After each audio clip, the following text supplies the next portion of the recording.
Alright guys, I finally got my Miata back to my house. Finally. It was sitting at the other house dead because I fried the damn igniter again. Fucking with Mega Squirt. So I'm gonna hold off until I find someone that's better educated on Mega Squirts to help me with this. But in the meantime, the problems that this car developed just sitting was the wideband O2 got an error code E8, which means it lost its timing. I'm not sure how that works, but that's innovate. And the other problem is that it also developed an exhaust leak, which is kind of my fault. It's an easy fix. The problem is, see that clamp down there? That looks like a U.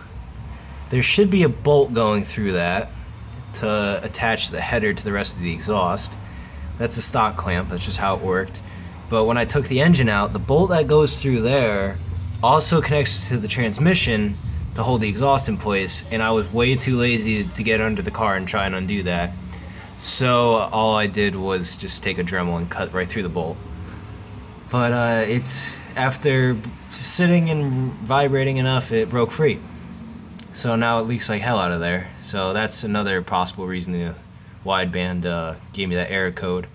The possible fixes they list are to recalibrate the sensor, which I'm going to do after I fix the exhaust leak, or replace the sensor, which I hopefully don't have to do because it's like $50 that I don't want to spend. I don't think it got fried because they recommend to install this 2 feet after the turbo. But I don't have a turbo, obviously, yet. So I kind of hope the stock O2 spot is good enough, but we'll find out. I doubt it's because I don't have a heat shield anymore.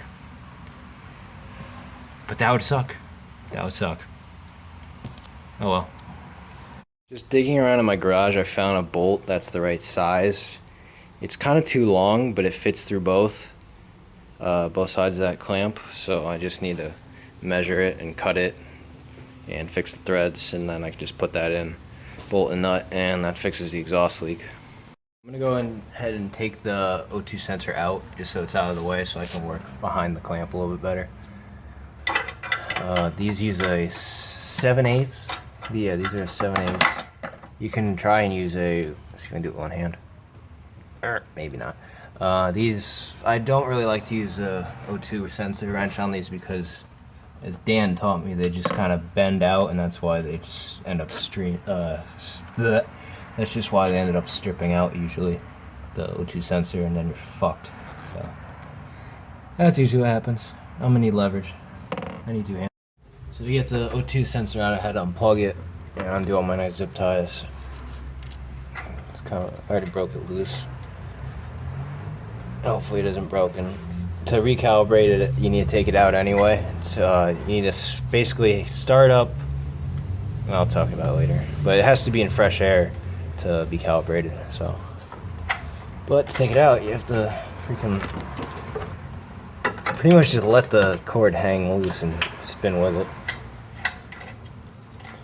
because it gets all twisted up and unhappy. Gosh, I have to unwrap this a million times.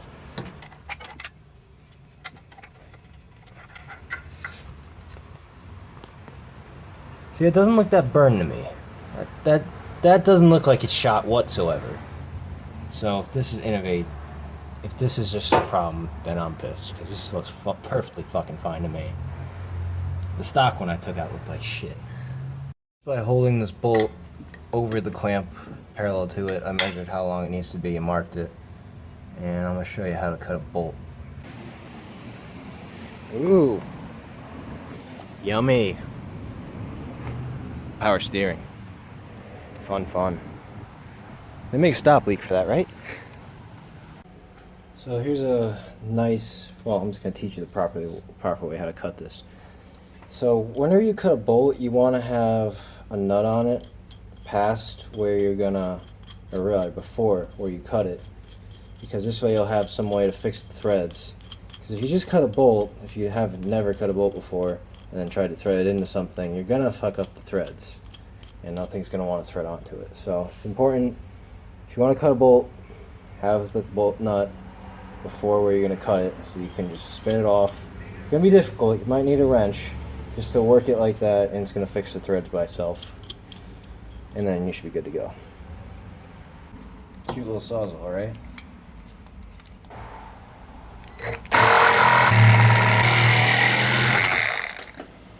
Cool. So you can see what I was talking about with the threads. So, this is your way to fix that. Or then you could take it to a grinder, which I probably should real quick.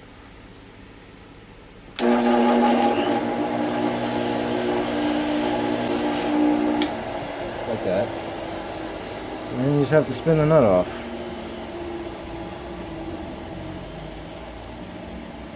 I usually rock it back and forth a couple times. It's going pretty smooth. Bam. Just like that. It might be a little bit difficult the first couple times you thread the nut on and off, but just like that, got yourself a new custom bolt. Since I can't really fit more than one hand in here at a time, it doesn't seem like it's going to be too easy to put the nut and washer on it, so I'm going to jack up the car and take up this wheel, but I don't have a low pro jack at this house. I just have your standard Harbor Freight jack.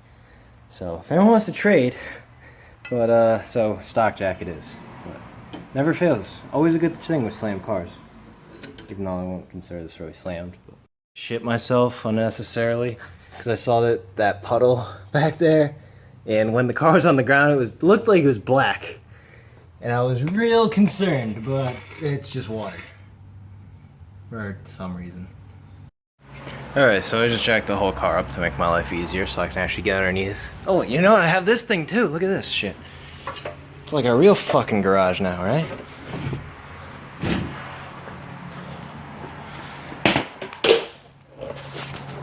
Check this shit out. Whee! Alright, so it's still kind of difficult to see what I want to do or get at.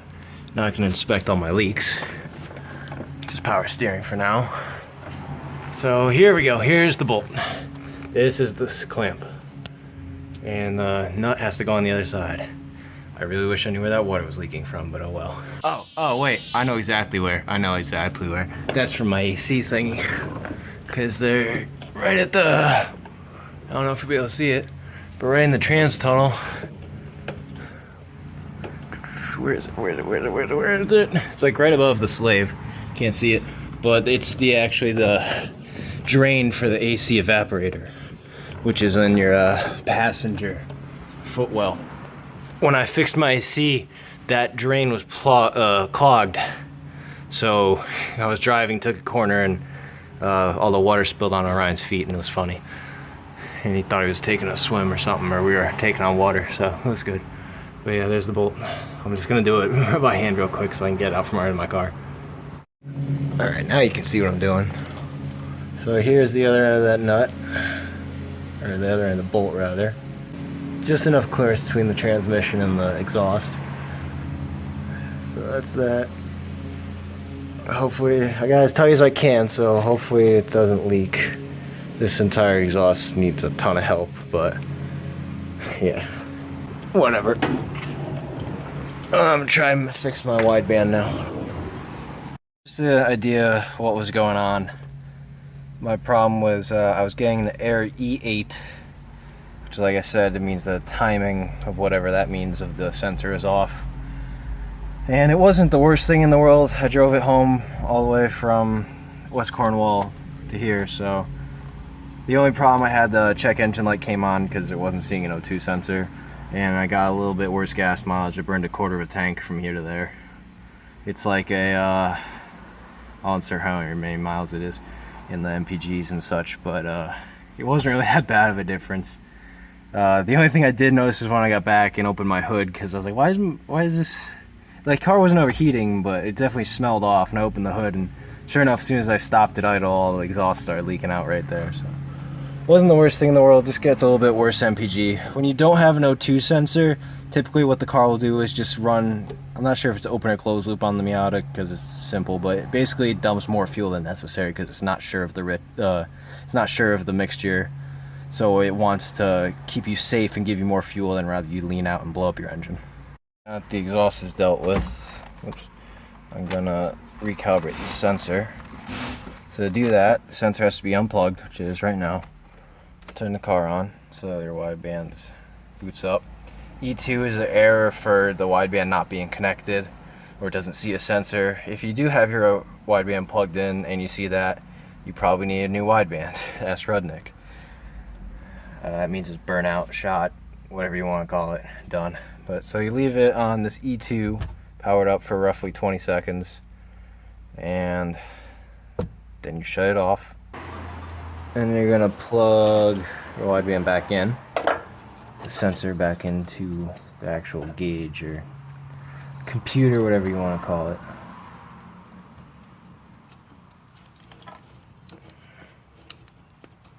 Just like that. So, wideband's out, sitting in the free air. So, we're gonna do pretty much the same thing. Turn on. Heater. That thing's gonna heat up, so yeah, maybe make sure you don't lay it on anything plastic.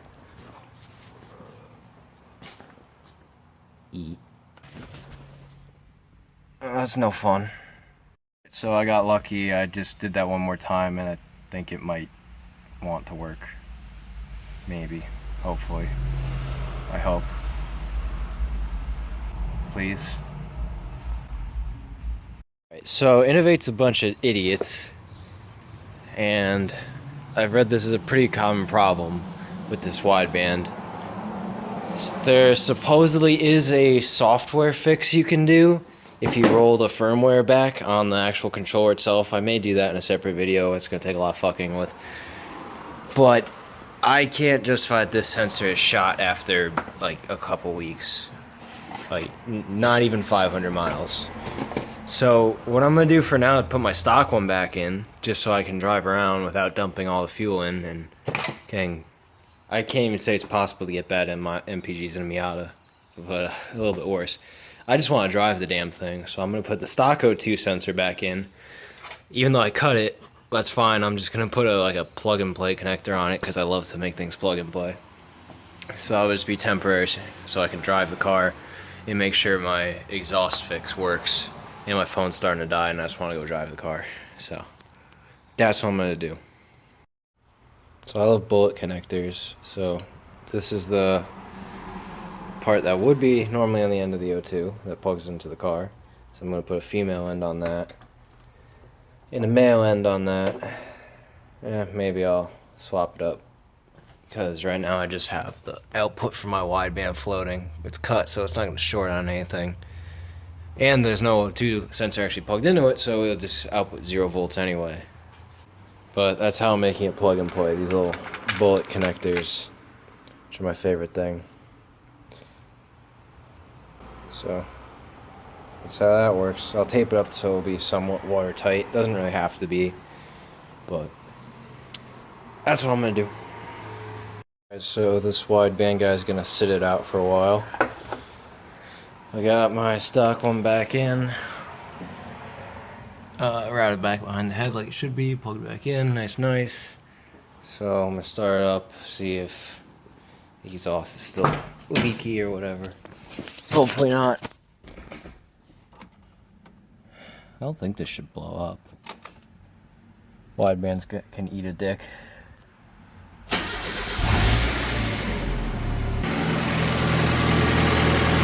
I don't feel it.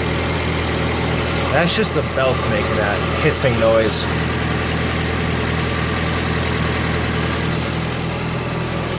It was just pouring smoke before out, right from the bottom of the header, so I don't want to fucking rev it on cold start. But you get the idea. Doesn't look like it's leaking, so I'm happy. I'm gonna take the hard top off and go for a ride, probably. Test it out. So that's the end of this vlog. Next, I'm gonna fight with this asshole. So, I got no more check engine light, so it sees the O2 sensor, that's good. So, I'm happy.